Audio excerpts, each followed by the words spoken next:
Imoralidade sexual, porque as pessoas hoje parecem não ter mais princípios e valores morais como antigamente.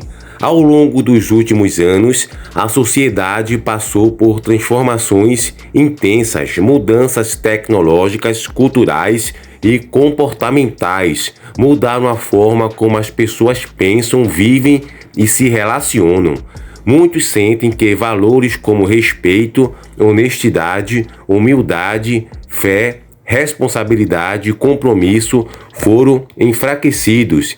E isso tem causas complexas. Primeiro, relativismo moral e perda de referência. Hoje, muita coisa é tratada como questão de opinião. O que antes era claramente certo ou errado passou a ser relativo. O problema é que, quando tudo é relativo, perde-se o senso de direção moral. Muitos não sabem mais em que acreditar, o que seguir, o que é verdadeiro ou o que é justo. Segundo ponto, fragilidade da família e da educação moral. Antigamente, a família tinha um papel mais firme na formação do caráter. Pais e avós transmitiam valores através de disciplina, exemplo e diálogo. Hoje, com famílias desestruturadas, ausência dos pais e crianças criadas por telas, muitos crescem sem um alicerce moral sólido. O pecado sexual, ele tem um poder destrutivo que você não tem ideia. Você não tem ideia o inferno que é o pecado sexual. O tormento que traz. Pessoas que estão envolvidas, que foi o texto que o pastor Danilo abriu, com o pecado sexual, estão como um boi a caminho do matadouro. Salomão diz que é assim que é tratado o homem e a mulher envolvidos nisso, como um boi a caminho do matadouro. Atiraria alguém fogo no seio sem que se queimar? Ou seja, aquele que faz essas coisas acha que vai ficar inocente. É um poder destruidor. A Bíblia diz que está fora de si quem faz isso. Só aquele que quer o seu próprio mal é que se envolve em pecados de conotação sexual. Ela é a causa do juízo de Deus sobre vidas, destruição de lares, é a causa de gente se desviar da fé, causa de depressão. Ela é a causa de pessoas comprometerem os seus trabalhos. Não há precedentes para o estrago que essa praga faz. Terceiro ponto, influência das redes sociais e da cultura do ego. As redes sociais criaram uma cultura de narcisismo, comparação e imediatismo. O que importa é parecer feliz, bonito e bem-sucedido, mesmo que isso envolva mentira, vaidade ou falsidade. Muitos trocam valores por curtidas e status. A verdade, a humildade e a honra perderam espaço para a imagem. Quarto ponto, enfraquecimento da fé e da espiritualidade. A fé, que por séculos guiou os valores das famílias, foi sendo deixada de lado. Muitos se afastaram de princípios espirituais, da Bíblia e da busca por Deus. Sem essa base, a moralidade fica ao gosto do momento e do interesse pessoal. Quinto ponto, cultura do prazer e da liberdade sem responsabilidade. Hoje se prega muito o faça o que quiser, siga seu coração, viva sua verdade, porém sem falar sobre limites, consequências e deveres. Isso leva à busca constante por prazer, conforto e liberdade, porém sem maturidade, sem compromisso e sem responsabilidade com o próximo. Em conclusão, o que está acontecendo com a sociedade? A sociedade está vivendo uma crise de valores. Há mais informações, porém menos sabedoria. Mais liberdade, porém menos responsabilidade. Mais conexão digital, porém menos conexão humana. Mais direitos, porém menos deveres. Porém, nem tudo está perdido. Ainda há pessoas com valores, famílias que lutam para educar bem, jovens que buscam a verdade, cristãos que não se dobram ao mundo. O que precisamos é resgatar os princípios eternos, ensinar com exemplo e não ter vergonha de dizer o que é certo, mesmo que seja impopular.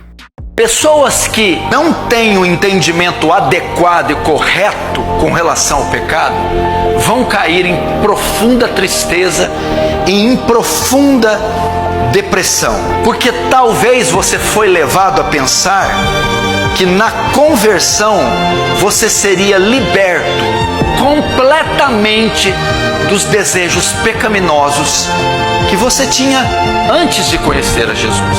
E não é bem assim. Talvez por cair em alguns pecados, você entende que você não é um homem santo, nem uma mulher santa. Ah, por que eu não sou santo? Porque eu peco, porque eu caio em pecados, eu pratico alguns pecados. E quem pratica pecados desse jeito não é santo, então não sou santo.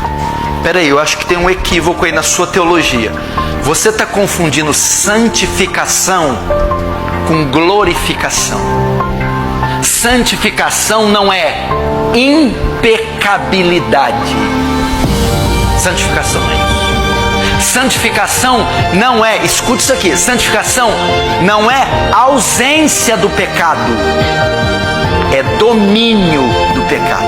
Glorificação que dar-se-á apenas com a morte, ressurreição ou no arrebatamento, esta é a ausência total do pecado. Santificação não. Santificar-se não significa ficar sem pecar. Tem gente que acha que ser santo é não mais pecar. Não, ser santo é dominar o pecado. Agora vamos falar sobre um assunto mais delicado: os pecados da natureza humana, imoralidade sexual, colapso moral e a influência de Satanás. Primeiro, uma fundamentação bíblica sólida. O apóstolo Paulo é claro ao ensinar que a imoralidade sexual, impureza e libertinagem fazem parte das obras da natureza humana decaída e afastada da luz de Deus, as quais, sobre aqueles que as praticam, não herdarão o reino de Deus, como está em Gálatas capítulo 5, versículo 19 ao 21.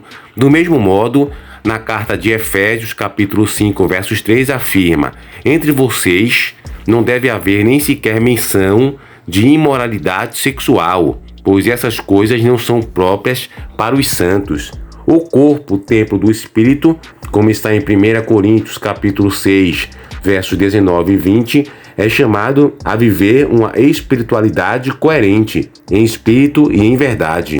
Referente à explosão do consumo sexual nas redes sociais, o Brasil é hoje o 7º maior consumidor de conteúdo adulto no mundo, segundo o relatório 2024 da Yeswi Reiner da Pornhub, uma posição conquistada após subir 3 lugares em relação aos anos anteriores. O consumo no país cresceu 158% entre 2020 e 2024, somando cerca de 350 milhões de buscas em grandes plataformas como OnlyFans, Pornhub e similares.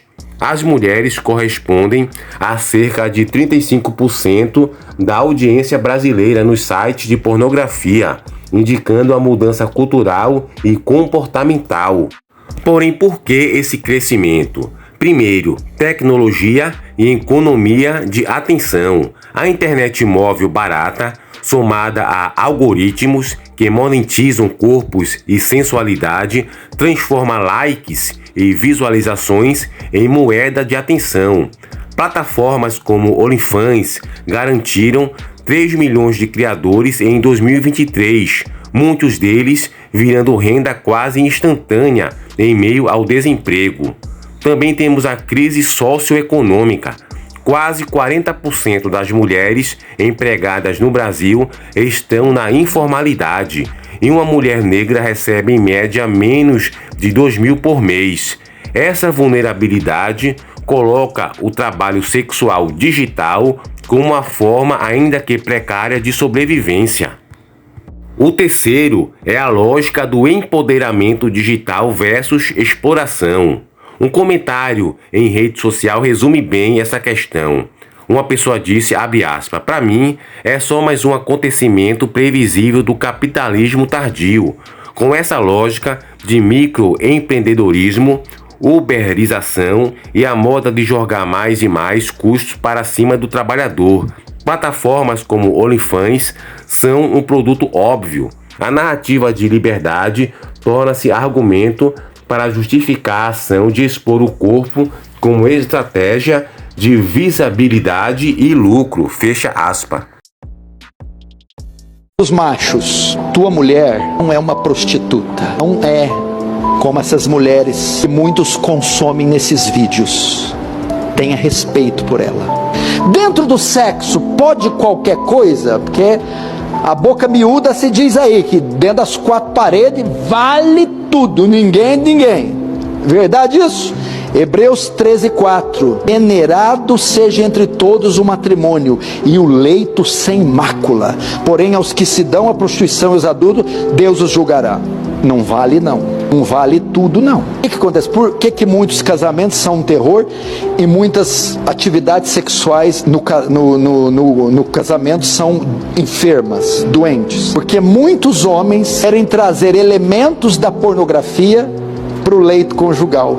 O ponto a gente trazer aqui neste vídeo a inversão ética da desonra à celebração política da nudez.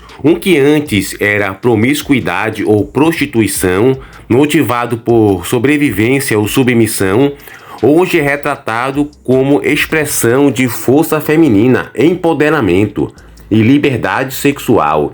Surgem perfis que acumulam seguidores, associações glamorizadas como erotismo e pseudo-celebridades criadas por meio desse tipo de exposição digital. Outro ponto importante também é a normalização pela indústria cultural. Shows, reality shows, novelas e influenciadores encorajam o erotismo como ferramenta de marketing pessoal. Isso altera o limiar moral coletivo. Ver o corpo como rentável passa a ser normal, inclusive dentro de grupos que antes condenavam essa lógica. Porém, qual é a influência espiritual? Satanás e os anjos caídos na sociedade atual. Guerra espiritual no contexto contemporâneo. No cristianismo, essa dimensão invisível é chamada de batalha espiritual.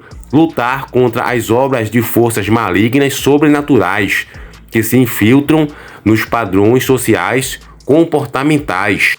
Satanás, o pai da mentira, atua enganando por meio de promessas vazias e prazeres imediatos, como está em 2 Coríntios, capítulo 11, verso 14. A teologia dos anjos caídos e a sexualização. O relato antigo, como os nefilins ou anjos caídos no livro de Enoque, atribuem a figura como Araciel ou Azazel, o ensino de práticas ocultas e a sedução carnal da humanidade. A teologia agostiniana enxerga a queda desses seres como motivação primária do mal, orgulho que rejeita a luz de Deus. É dessa estrutura espiritual que se cravem estratégias de exposição sexual na cultura, sugerindo que o corpo é um experimento de venda em massa, que afirma a anatomia, mas escraviza. Porém, quais são as trágicas consequências do consumo e da exposição sexual? Dependência psicológica. Inúmeros estudos associam o consumo contínuo de pornografia a formas de vícios sexuais. Alguns chegam a diagnosticar como vício comportamental. Efeitos em autoestima e relacionamento, padrões irreais geram frustração, ansiedade, distorção do desejo humano e distanciamento em casais. Eu estava ensinando para um jovem aqui, com 28 anos de idade. Eu era o maior evangelista dessa cidade. Com 28 anos de idade eu já tinha feito um jejum de 30 dias só bebendo água. Com 28 anos eu tinha pregado para essa cidade inteira. Já era um pregador da palavra, um evangelista, um missionário. E eu não tinha um carro, eu não tinha uma esposa, eu não tinha um imóvel, eu não tinha um diploma, eu não tinha nada, eu não tinha ninguém. Mas eu tinha uma fé que me impulsionava. Eu tinha um capitão a quem eu batia continência às manhãs e ia pregar o seu evangelho. E hoje tudo que eu tenho foi Ele quem me deu, sem que eu buscasse. Fé. Ah, como eu queria ver jovens saltando aqui, jovens se entregando incondicionalmente. Ivan Roberts tinha 16 anos quando pediu um avivamento na Nova Inglaterra. Daniel, quando confrontou e peitou o Império Babilônico, tinha 16 anos. José, quando foi vendido, tinha 17. Davi, quando derrotou o gigante filisteu, tinha 17. Arrependimento público e risco à reputação. Muitos criadores relatam estigma, chantagens, arrependimento e o fim das relações familiares ou de carreiras pós-exposição. Conselhos cristãos para a restauração. Conselhos espirituais: arrependimento, permanecer na palavra, oração e jejum, buscar libertação pessoal e coletiva pela fé. Comunitária: cultivar grupos de suporte cristão que promovam sexualidade integral, transparência e discipulado intergeracional. Educativa: alternativas escolares que ofereçam alfabetização digital e moral. Promover narrativa de dignidade e valor do corpo, independentemente de likes.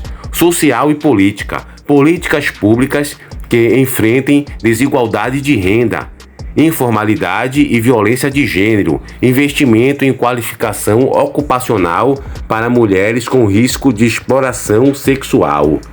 A imoralidade sexual na era digital não é apenas um sintoma, é expressão de uma cultura caída em algama com o pecado, pressão econômica, tecnológica e estratégia satânica. No entanto, a dignidade humana começa quando as pessoas recusam a prostituir seus corpos por atenção efêmera e redescobrem que o corpo é templo amado e pertence a Cristo. O caminho da restauração passa por arcar com a verdade dolorosa de que o pecado sexual é pecado, mas também tem soluções divinas. O corpo reduzido à mercadoria é escravidão, e Cristo oferece uma nova imagem de valor não baseada em likes e visualizações, mas em santidade e propósito eterno. Mesmo nessa tempestade cultural, restauração é possível, na graça que recria numa igreja que sustenta e no poder espiritual de que Jesus é soberano sobre todas as potestades do mal. Bom, amigos e amados irmãos, chegamos ao final de mais um vídeo onde a gente tratou sobre essa questão da influência de Satanás na sociedade, sobre as pessoas que praticam esse tipo de mercado comercial sexual digital, que antes era prostituição, hoje em dia é uma prostituição mais leve, entre aspas, onde a pessoa não se envolve com o cliente, mas vende conteúdos promíscuos. Então, por que a sociedade que antes jamais muitas mulheres não admitiam trabalhar nesse tipo de questão, de plataforma ou de nicho, hoje acabam se envolvendo devido a questões, eles usam também argumentos da questão socioeconômica e etc. Mas acaba também sendo um pecado, mas esse pecado pode ser combatido. Se você gostou do vídeo, ficou até o final, eu agradeço pela retenção, pois é muito importante, não só pela retenção, mas para que você possa entender e possa combater. Se você está passando por esse problema, por essa tentação, você possa combater. Eu coloquei aqui alguns vídeos do pastor Paulo Júnior, onde ele explica e fala muito sobre essa questão da imoralidade sexual e bate bastante nesta tecla, que você possa, no caso, entender sobre esse assunto cada vez mais e combater esses pecados. Então faz uma visita ao nosso canal, tá aí os vídeos na tela passando, tem vários assuntos com vários temas. Se você gostar, se inscreve e ativa o sino de notificação. Fiquem todos com Deus e até o próximo vídeo.